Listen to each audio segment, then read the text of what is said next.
It is not far behind, sir. 2024, the India Alliance will win. We will be there. And, sir, we will restore Delhi its autonomy. Sir, often you used to say, sir, very proudly, India, the largest democracy in the world. Yes, sir, the largest democracy now is in peril. Why so many charges against the state government? No state government is able to function on its own.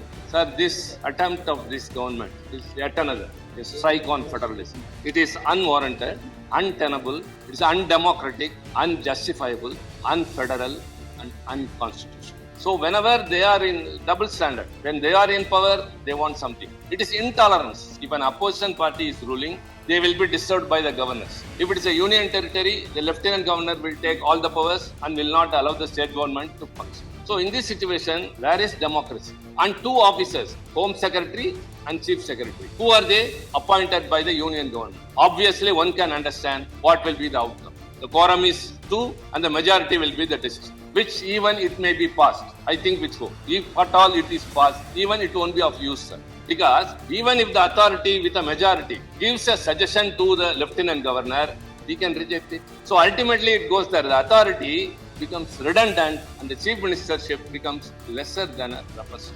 We are very sorry to say these words. The chief minister elected by the government has to fulfill the obligations by the mandate is been given to him. But whereas he is not able to have control, the government cannot, if at all an urgent issue has to be resolved, if the assembly has to be convened, chief minister or the council of ministers has no power. Sir, kindly tell us. We are not just accusing the government or pointing fingers, what you are doing is wrong, but kindly explain to us why all these things happen. When the voice for decentralization is going up and up, this government is traveling on the opposite direction. Powers are centralized in the union government again and again. What will happen? It will get broken.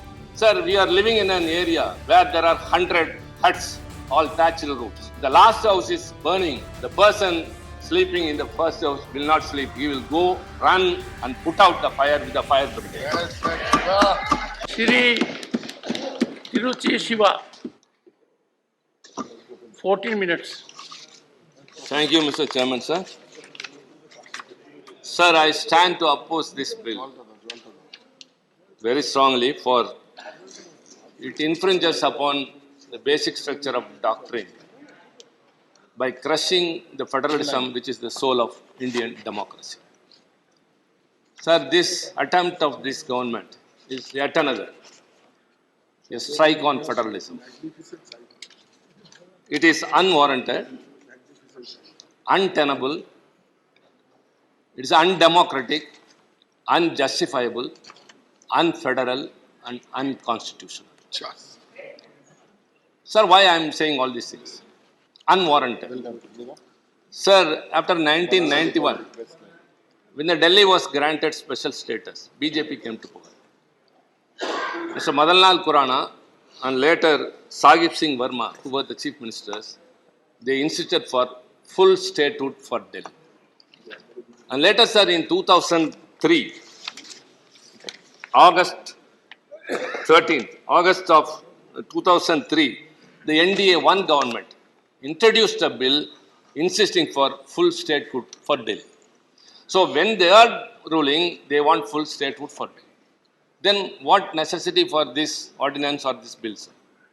At 2015, Aam Aadmi won the election with a significant margin. Immediately after that, the union government issued a notification that services will come under the control of the union government. And that sparked a legal battle, sir, which lasted for 8 years.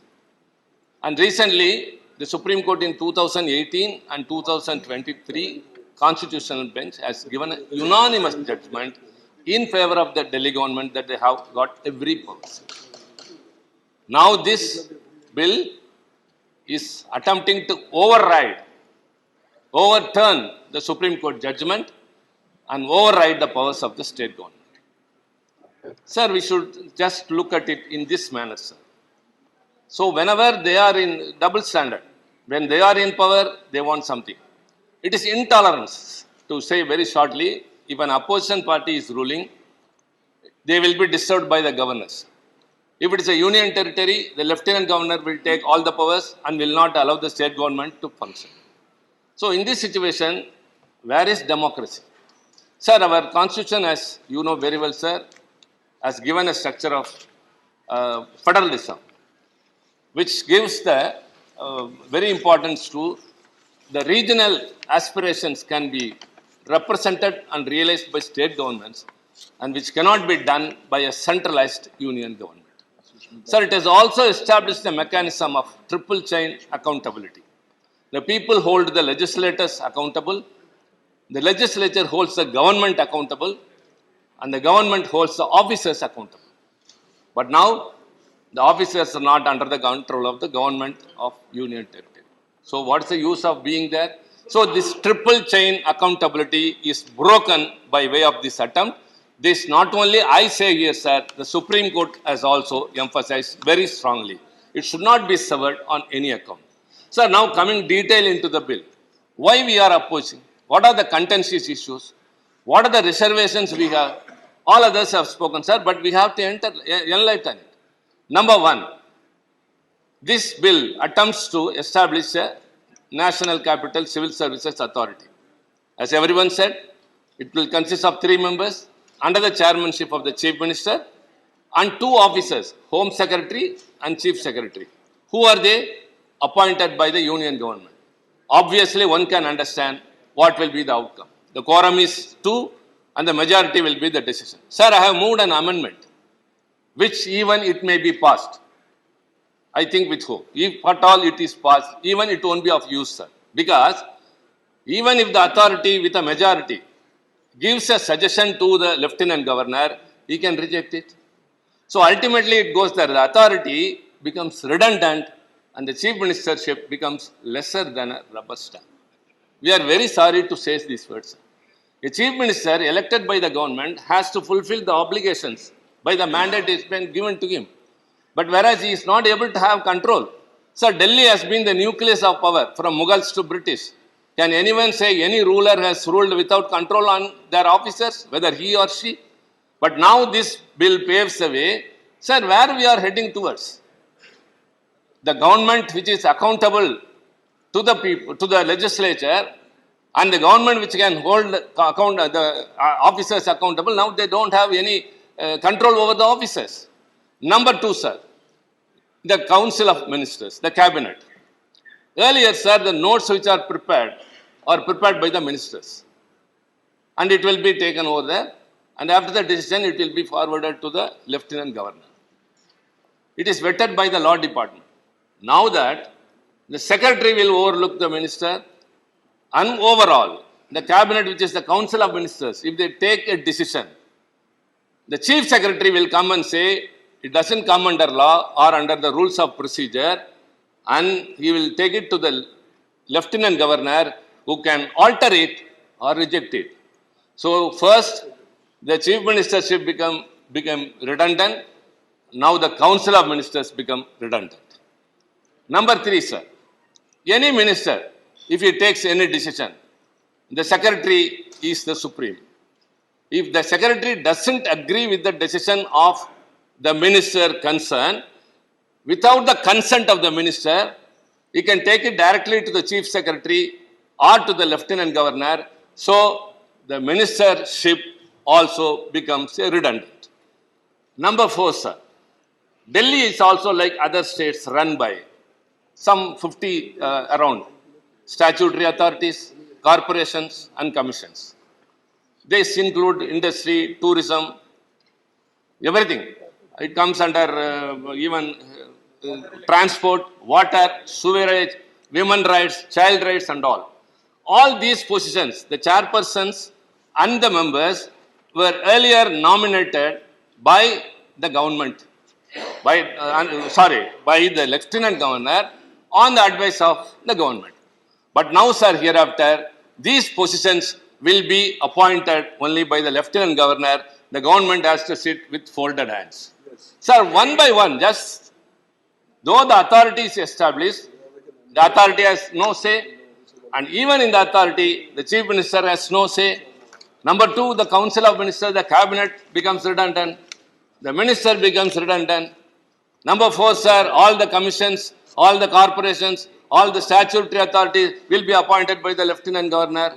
And then Proroguing and summoning also comes to the power of the Lieutenant Governor. Earlier, sir, the Council of Ministers will decide a date and they will represent to the Lieutenant Governor and he will summon. Now that Lieutenant Governor can do. So, the government cannot, if at all an urgent issue has to be resolved, if the assembly has to be convened, the Chief Minister or the Council of Ministers has no power.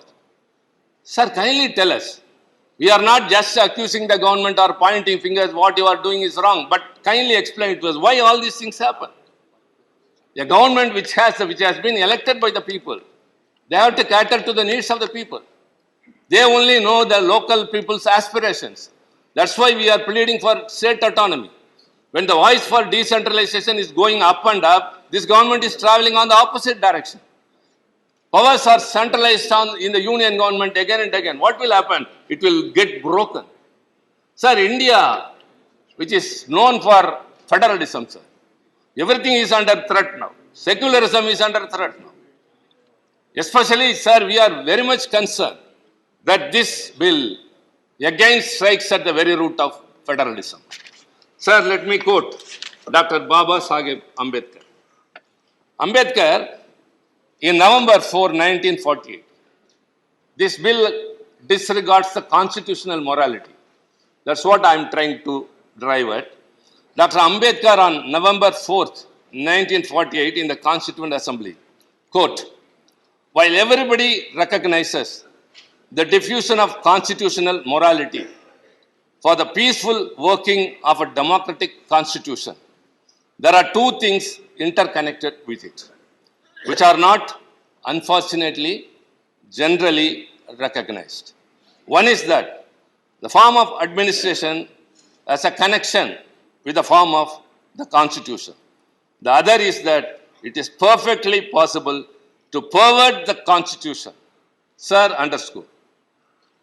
The other is that it is perfectly possible to pervert the Constitution without changing its form by merely changing the form of administration and to make it inconsistent and opposed to the spirit of the Constitution. Sir, it is not a statement by Tiruchi Siva. It is Dr. Ambedkar in the Constituent Assembly. And emphasizing that, the Supreme Court in its judgment in 2018 refers to the Constitution in these words, quote, constitutional morality is that fulcrum which acts as an essential check upon the high functionaries and citizens alike, as experience has shown that unbridled power without any checks and balances would result in a despotic and tyrannical situation which is antithetical to the very idea of democracy. Sir, what is going on now? Unbridled powers without any checks. Everything is taken over. Sir, we are told now and then, again and again, many a time, that many of the acts that has been enacted during this regime, sir, are transgressing into the powers of the state governments. It is taking away the powers of the state governments. All are heaped with the union government. So this is what the Supreme Court has also said, unbridled power with no checks and balances. Same thing, Dr. Ambedkar has also told, constitutional morality, this disregards constitutional morality. Sir, I earnestly appeal to my fellow,